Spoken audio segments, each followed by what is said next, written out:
Ismail Haniya was a very moderate, was a very pragmatic face, اور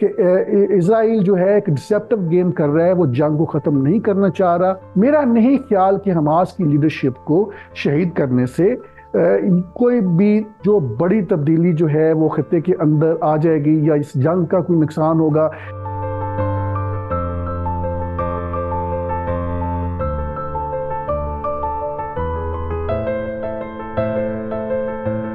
1948 میں جو اسرائیل کی اور فلسطینیوں کی عربوں کی جنگ ہوئی تھی، اس جنگ کے نتیجے میں لوگ جو غزہ میں آئے تھے، اسماعیل کا خاندان اس سے تعلق ہے، اور اس لیے جو اسماعیل ہنیہ کی جو ایک نیچرل میموری ہے، اس کی میموری بلڈ اپ کے اندر وہ ساری چیزیں موجود ہیں، کس طرح فلسطینیوں کو کس وسیع پیمانے کے اوپر جینوسائیڈ ہوا۔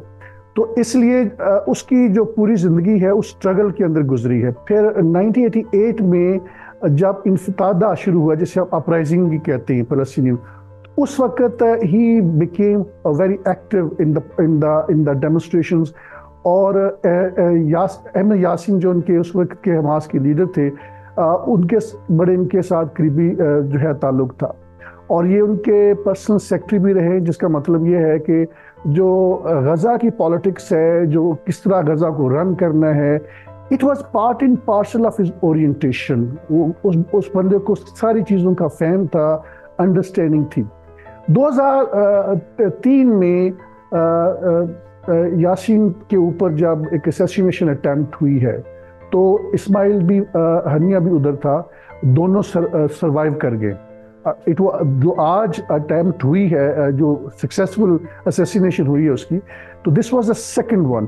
پہلی جو ہے وہ یاسین کے ساتھ ہوئی تھی، جو حماس کا چیف تھا۔ تو اس کے بعد اسماعیل ہنیہ نے گریجولی پروگریس کیا ہے، اور اس کو جو بالکل ایک رائز ملا ہے، وہ 2005-2006 کے جو الیکشنز ہوئے ہیں غزہ کے اندر، اس میں حماس کی نے سب سے زیادہ لیجسلیٹو سیٹیں جیتی۔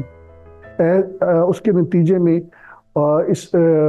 اسماعیل ہنیہ جو ہے وہ پہلا جینوئنلی الیکٹڈ منتخب وزیر اعظم جو ہے فلسطین کا جو ہے منتخب ہوا ہے۔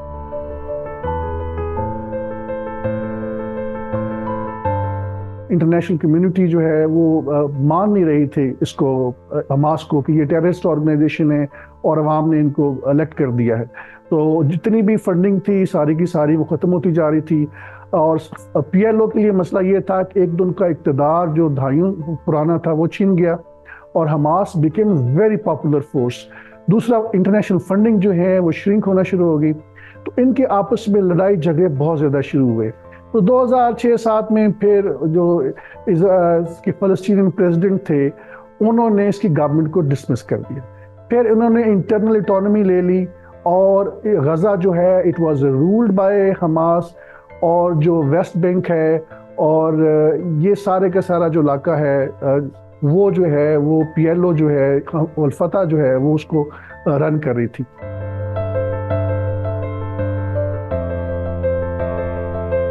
انہوں نے غزہ چھوڑ دیا اور باہر چلے گئے، غزہ سے باہر چلے گئے، اور پھر یہ اس کے بعد جو سب سے اس دوران 4-5 جنگیں ہوئی ہیں حماس کی اسرائیل کے ساتھ، اور اس میں اسرائیل کو حماس نے بہت زیادہ ٹف ٹائم دیا ہے، اور this has been the toughest ever time Israel ever faced at the hands of the Palestinian, جب سے حماس بنی ہے۔ اور خاص طور پہ جو سب سے زیادہ ٹف ٹائم اسرائیل کو ملا ہے، that was under the leadership of اسماعیل ہنیہ، اور انہوں نے ان کی ذاتی قربانیاں بہت زیادہ ہیں۔ 2014 سے لے کر ابھی تک 72 لوگ جو ہیں اس کی اپنی فیملی کے شہید ہو چکے ہیں، اور یہ بہت بڑی قربانی ہے۔ ابھی کوئی زیادہ عرصہ نہیں ہوا، 2-3 مہینے پہلے اس 3 بیٹے جو ہیں اسرائیل نے شہید کیے ہیں، پوری فیملی جو ہے آلموسٹ جو ہے وہ ختم ہو گئی۔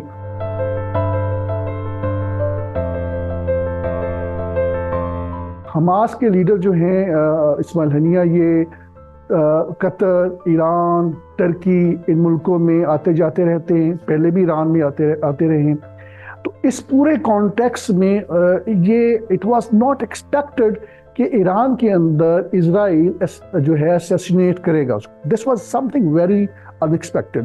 ایک یہ کہ وہ بڑے ہائی پروفائل لیڈر ہیں، اور دوسرا یہ کہ ایک بہت سارے لوگوں کو خوش فہمی تھی کہ چونکہ اسرائیل جو ہے وہ نیگوشیٹ کر رہا ہے، پیس ڈیل کر رہا ہے، اس لیے چانس نہیں ہے کہ کوئی مزید ایسی چیزیں ہوں. 2 بجے رات 2 بجے ان کی ریزیڈنس کے اوپر اٹیک کیا گیا. Probably it was a missile attack. کہاں سے آیا ہے؟ اسرائیل سے آیا ہے. کچھ لوگ یہ کہہ رہے ہیں کہ کویت سے لانچ ہوا ہے، کچھ لوگ کہہ رہے ہیں کہیں اور سے لانچ ہوا ہے، لیکن اٹ لکس لائک ایرینینز بھی کہہ رہے ہیں کہ it was an aerial projectile. تو میرا خیال ایریل پروجیکٹائل کی جو ایک تشریح ہم کر سکتے ہیں وہ یہ ہے کہ it was a missile attack, اور it was targeted attack, completely failure of intelligence. اور جس جگہ کے اوپر ان کو ریزیڈنس دی گئی تھی ایران نے، وہ ایک ملٹری ویٹرنز کے لیے جگہ ہے. تو جو ایرانی ریولوشنری گارڈز ہیں ان کی انٹیلیجنس بھی فیلئر ہے.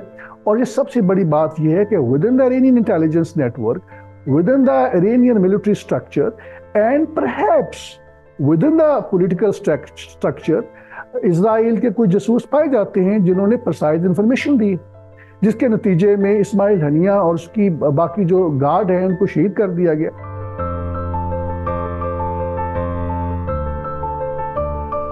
اس وقت جو لیڈرشپ ان کی سینئر لیڈرشپ جو ہے بالکل انٹیکٹ ہے. وہ غزہ سے باہر ہے، وہ قطر کے اندر ہے، وہ ایران کے اندر ہے، وہ ترکی کے اندر ہے. اچھی خاصی ان کی تعداد ہے، مختلف ملکوں میں وہ پھیلی ہوئی ہے. اور اس وقت جو لیڈرشپ کے لیے پاسبل لیڈرشپ ہو سکتا ہے، اس میں خلیل الحیہ، if I could correctly pronounce his name، ایک ان کی پاسبلٹی ہے. خالد مشعل کی پاسبلٹی ہے کہ وہ اسماعیل ہنیہ کو ریپلیس کر سکتے ہیں. تو خلیل اور خالد مشعل آئی تھنک یہ دونوں کی پاسبلٹیز ہیں. لیکن جو چیز دنیا بھر میں نظر انداز کی جا رہی ہے، وہ سب سے بڑا رول ہے یحییٰ سنوار کا. غزہ کے اندر ہیں، موجود ہیں. ایکچولی انہوں نے ساری کی ساری پلاننگ کی ہے، پورے آپریشن کو انہوں نے ایگزیکیوٹ کیا ہے، کنڈکٹ کیا ہے، اور وہ پوری کی پوری ملٹری کمپین چلا رہے ہیں.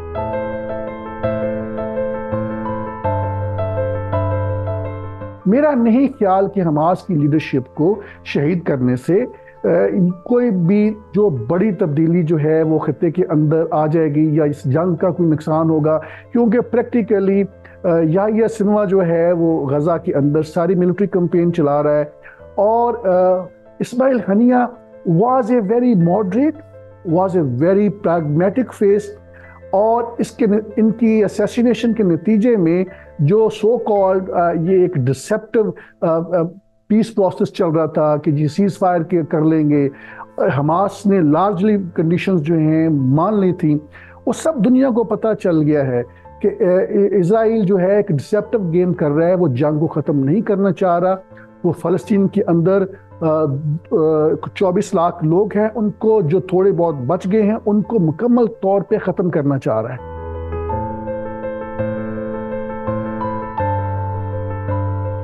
ایران کے اوپر حماس کے میرا خیال ہے شکوک و شبہات پیدا ہوں گے، اعتماد نہیں رہے گا. یہ ایک ایلیمنٹ جو ہے موجود ہے. لیکن آپ یہ بھی دیکھیں کہ ہمیں دوسری پکچر یہ بھی ہے کہ ایران کی مجبوری بھی ہے. ایران wasn't expecting this کہ this would happen. ایران نے بہت اسٹرانگ اٹیک ریٹیلیٹ کیا تھا، 300-350 ڈرون حملے کیے تھے، آپ کو یاد ہے کہ اپریل میں. It was a bit unexpected اور Iranians perhaps have been caught unguarded. ان کو پتہ نہیں چلا کہ یہ ہو سکتا ہے. لیکن نن دا لیس میرا خیال یہ ہے کہ اس کے اوپر بہت کریٹیکل کویشچن جو ہیں وہ ریز ہوں گے، اور اس کی وجہ سے آپ پوری کی پوری جو ان کی انٹیلیجنس نیٹ ورک ہے، پورے کا پورا ان کا جو ملٹری سٹرکچر ہے، اس کے اندر ان کو دیکھنا پڑے گا کہ یہ انٹیلیجنس لیک کیسے ہوئی. ایران کو سمبولکلی کچھ کرنے کی کوشش کرے گا جس سے ایٹ لیسٹ وہ پبلک کنزمپشن کے لیے یہ بتا سکے کہ ہم نے ریٹیلیٹ کیا ہے. Iran doesn't want this war to be expanded. یہ جو اسماعیل ہنیہ کی شہادت ہوئی ہے، اس سے پہلے کچھ زیادہ دیر نہیں ہوئی تھی، لبنان کے اندر حزب اللہ کا جو سینئر کمانڈر ہے اس کو اسرائیل نے اسیسینیٹ کیا ہے. I can't confirm it. لیکن یہ ابھی متضاد رپورٹس آ رہی وہ شاید سروائیو کر گیا. بحری بیڑے ہیں امریکہ کے وہ لبنان کی سی لائنز کے قریب پائے جا رہے ہیں. اس کی وجہ یہ ہے کہ وہ حزب اللہ کو تھریٹ کر رہے ہیں کہ جی آپ اسرائیل کے اوپر اٹیک نہ کریں. تو اصل بڑا مسئلہ یہ ہے کہ جو امریکہ کی سپورٹ ہے انکویسچن سپورٹ ہے اس کے لیے اسرائیل کے لیے وہ سب سے بڑے اس وقت ہرڈل ہے. اور میرا خیال یہ ہے کہ یہ جنگ پاسبلی پھیل بھی سکتی ہے اگر ایران کوئی مس کیلکولیشن کر دیتا ہے, اگر اسرائیل کوئی لبنان کے اندر مس کیلکولیشن کر دیتا ہے تو یہ جنگ پھیل سکتی ہے. اور اس کے نتیجے میں عراق کے اندر سیریا کے اندر جو شیعہ ملیٹنٹ گروپس ہیں وہ زیادہ اسٹرانگلی اٹیک کریں گے. اور یمن میں آپ جو ہوتیز ہیں ان کو انڈر اسٹیمیٹ نہ کریں. میرا خیال ہے کہ they can also launch missiles attacks inside Israel. I think it is a bigger development. اس کے اندر جس چیز کا خدشہ یہ ہے کہ despite the fact کہ اس وقت ایران جو ہے doesn't want this war to be expanded, کوئی miscalculation ہو سکتی ہے. Thank you for watching the full video. If you want to see more of such meaningful content, show your support by hitting the subscribe button.